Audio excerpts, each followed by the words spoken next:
Hey, what's going on, guys? This is Broku, and welcome back to another Dragon Ball video.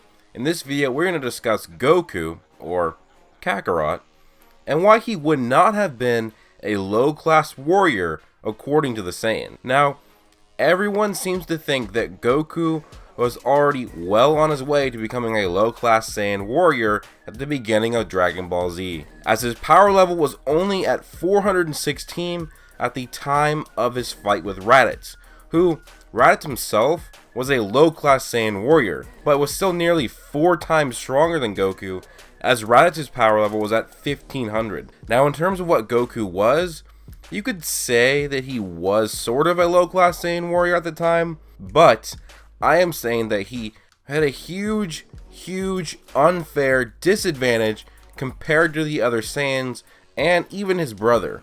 Goku had spent nearly his entire life on Earth, a planet that was only at 1/10 the gravity of planet Vegeta. Now, gravity levels have been really skewed for a while now, as Goku would eventually train at 100 Gs, and Vegeta would train at over 300 Gs, but still, 10 Gs is still a pretty big difference. It is even stated by King Kai in the second volume of the manga that the Saiyans get a huge portion of their strength from their planet's increased gravity. And he also states that they have inborn fighting instincts. And it took Goku 40 days to get used to the gravity on King Kai's planet. And then he only trained for about 4 months with King Kai. And he got around 20 times stronger. But the thing is that the actual power boost may have just been in large part due to just the gravity training that Goku experienced, as in 4 months the mainstay of his training likely would not have been physical, but more of techniques like the Kaioken and the Genki Dama, which is the Spirit Bomb. That likely took a lot of time for him to learn, and he only had 4 months to do it, actually less than 4 months. So I would say that most of his training in the final 4 months was just technique based and not trying to get stronger. So now if Planet Vegeta was never destroyed, and Goku never hit his head, and eventually destroyed the population of Earth as a young child, and then he goes back to Planet Vegeta to train, go on missions, and all of that. Now, yes, Goku loves to fight, but that is natural for Saiyans, so him not hitting his head probably wouldn't change that part of his personality. And yes, you can say that Raditz is a weak warrior, but he could just be lazy, or just have not hardly enough experience, or just be way less potential than Goku. Also, Goku's father Bardock was a Saiyan who started off in a low class, and eventually became so powerful that his power level even rivaled the Saiyan King. So why wouldn't Goku do this eventually as well? I believe he would. If Goku spent time getting used to the gravity and actually went and destroyed planets, destroyed the population of planets, got many of different Zenkai boosts from battle, he would be insanely strong. Now, if we take just the gravity portion and say that the 10 times gravity makes Goku around 10 times stronger, that would make Goku at the same age of around the beginning of Dragon Ball Z a 4,200 power level roughly. Now, you could say he may be weaker because he never would have trained with Roshi.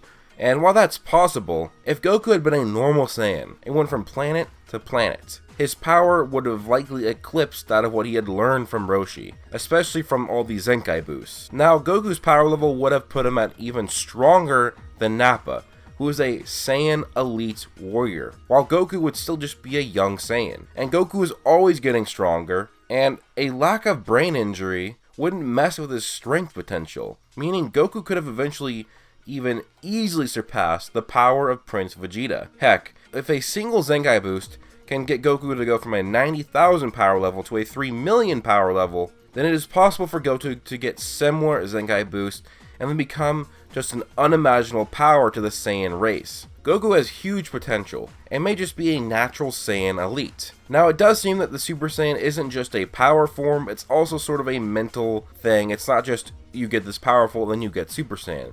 There's a mental portion behind this, and probably also an emotional one, as Goku needed to be enraged to achieve it.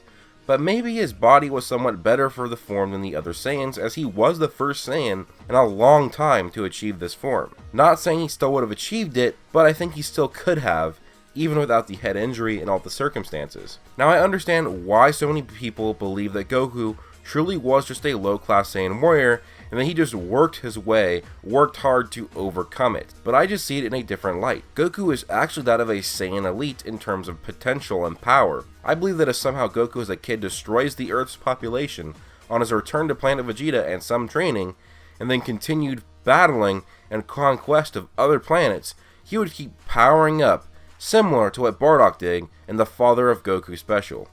But Goku likely at a much higher rate. Goku is just a natural among the Saiyans.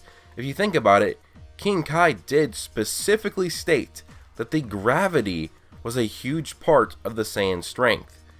And yet Goku spent his whole life without it, and with just a few months of being on gravity similar to that of his own planet, he actually became more than twice as strong as Nappa, a Saiyan elite warrior, and Nappa is way older than Goku is and has way more experience.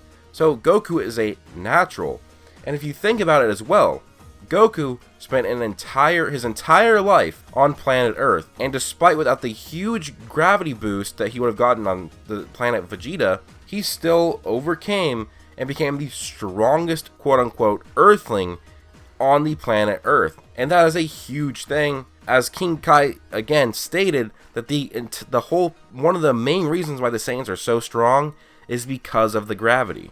The instant that Goku was introduced to this gravity training, he becomes this strong. And then after a Zenkai boost and several more days of gravity training, he gets a base power level of 90,000, probably the strongest Saiyan in an extremely long time. And if you think about it, at that point, base Goku would be more than twice as strong as Great Ape or Ozaru Nappa, which is a very interesting thing to see. So, I personally believe that Goku is an elite warrior naturally, and not a low-class Saiyan warrior that just worked his way out of it. Now yes, Goku did work hard, but he was already an elite warrior who just worked extra hard. But let me know your thoughts down below, guys, saying if you agree with me or not. I would be much appreciated if you get the discussion going, tell me your thoughts. But anyways, guys, please leave a like if you enjoyed, subscribe if you are new, and turn on notifications if you want to see more of my videos, and go down to my description, follow me on Twitter, and join my Discord. Now to give a big shout out to all my Patreon supporters, Daraj Payton, the awesome guy only sports Broku on Patreon, and Zach Trotaku. Those are my Super Saiyans, and thanks to my Super Saiyan 2s, Israel Flores, Mystic Ghoul, Darius, Griffin Jacob, Dutch Gamer Monkey, Badass Thug, and Sin Overlord 17. Thank you guys so much for all the support. It really does mean so much. I hope you guys all have an amazing day. Peace out.